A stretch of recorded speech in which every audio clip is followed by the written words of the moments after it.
everyone, welcome back to my channel. My name's Tamlyn and this is Sewn on the Tyne. I'm here today with a video which is going to be my top 5 sewing goals for 2020. Before we get started with that, I am not wearing anything me made today. I'm wearing an amazing maternity jumpsuit that I picked up in the sales and I absolutely love it. It's so comfortable, but it doesn't have pockets.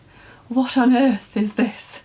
So yeah, it doesn't have any pockets. I'm considering possibly unpicking the side seams and adding them in myself, or I'm also thinking about recreating this jumpsuit myself by taking the pattern from it and making my own version. So that might happen as well, but I absolutely love it. It's just so comfortable. And this is just a ready to wear top that's underneath it as well. Just super comfy and snuggly for around the house. In the background is yet again my Tilly and the Buttons indigo dress.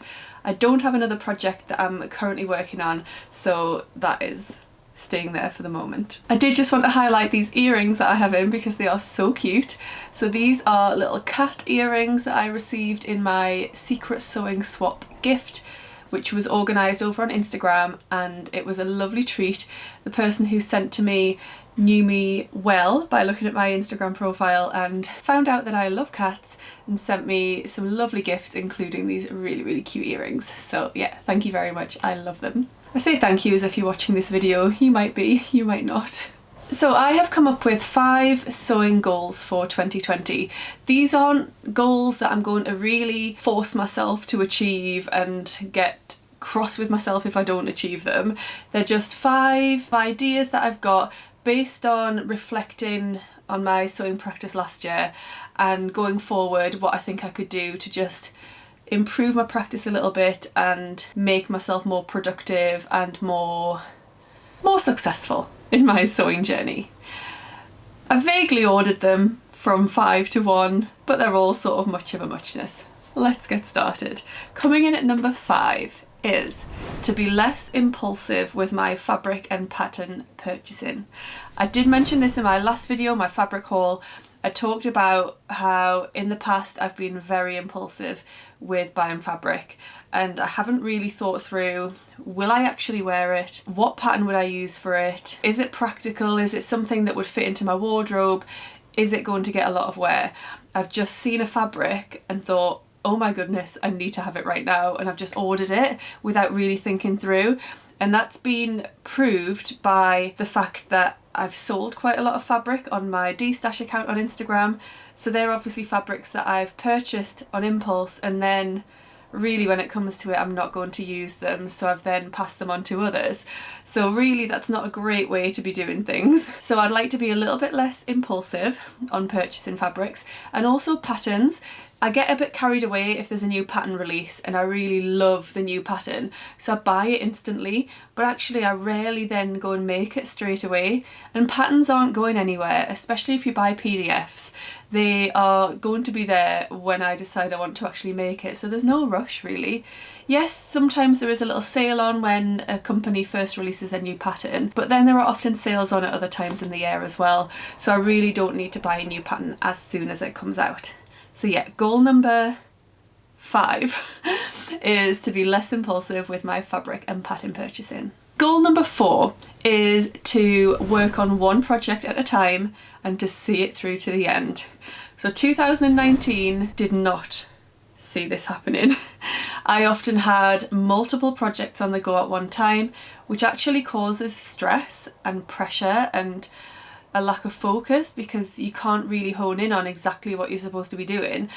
You're always thinking about, you know, this project and this project and this project, when really if you just focused on one at a time it will be so much better. I'd like to work on one project at a time, and so far that's what I've been doing this year. We're 2 weeks into the new year and I've done it so far, so well done me.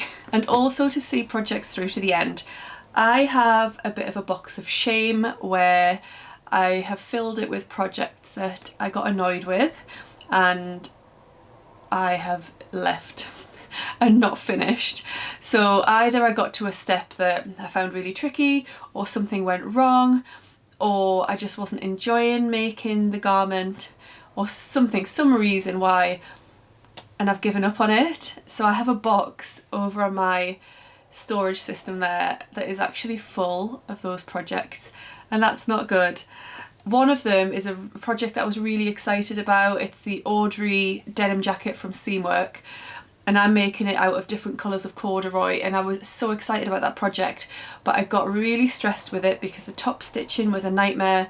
At that point I was using actual top stitching thread, which my machine obviously hated. I've since learned that it's better not to use top stitching thread with my machine anyway, and to just use maybe an upholstery weight thread, so it's a bit stronger than your standard thread, a bit thicker, but it doesn't disagree with the machine in the way top stitching thread does. So yeah, the top stitching of it was a nightmare, just constantly skipping stitches. I was unpicking all the time and I just fell out with it completely, and it's in that box and I would really like to get it out and get that finished. So goal number 4, work on one project at a time and see each project through to the end. No matter what problems I come across, I need to persevere. Goal number 3 is to take part in more sewing challenges. So if you are over on Instagram, you will know that there are so many different sewing challenges that different people set up. Some of them are to win prizes, some of them are just for fun, and there's just a wealth of challenges out there that you can get involved in if you want to. Now last year I didn't really take part in any sewing challenges, or the ones that I did attempt to take part in, I didn't do very well and I didn't finish them. So for example, 1 week 1 pattern, BP Sewvember, those challenges were week-long challenges that I think I lasted 1 or 2 days and then it all went wrong. So I would like to get involved in more challenges, but not to see that as a pressurised thing. So just to take part in the challenges that inspire me or interest me.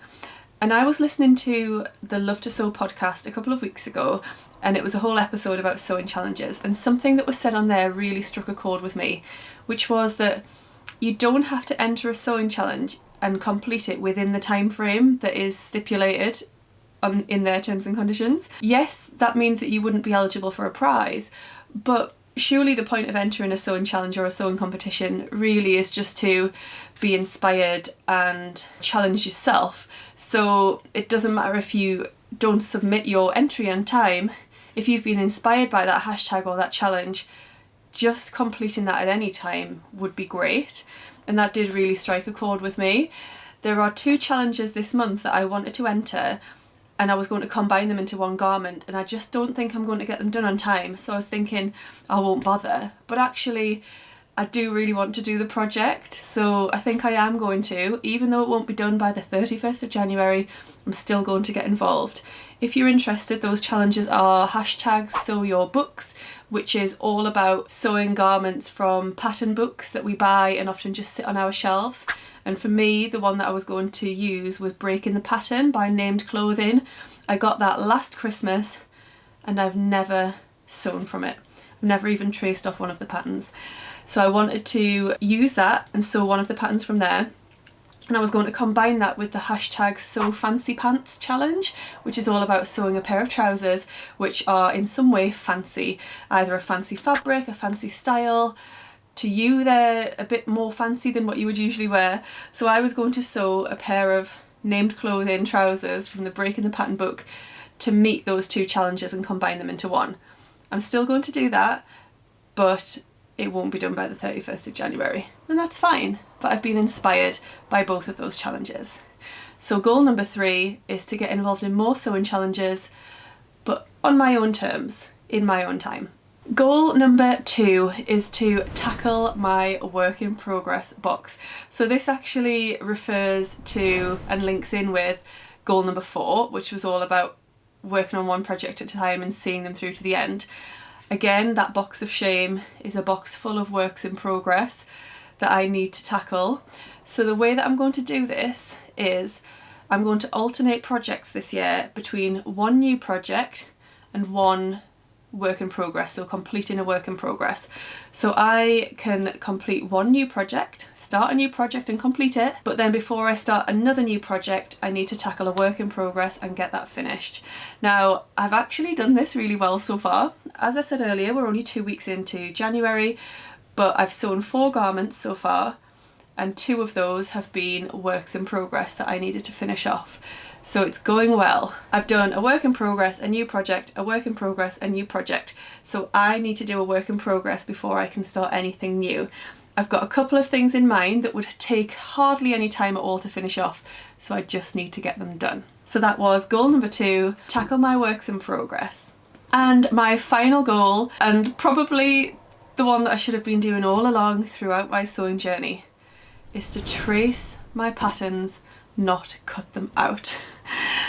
I don't know if it's a lazy thing, you know, it's quicker, it's easier to just cut straight into your pattern. Great. But now that I'm pregnant and my body is changing somewhat, I'm finding that to be a little bit of a problem, because I am no longer the shape that I was when I first cut into those patterns. The advice is always there to trace your patterns, but sometimes you just want to get on with your project.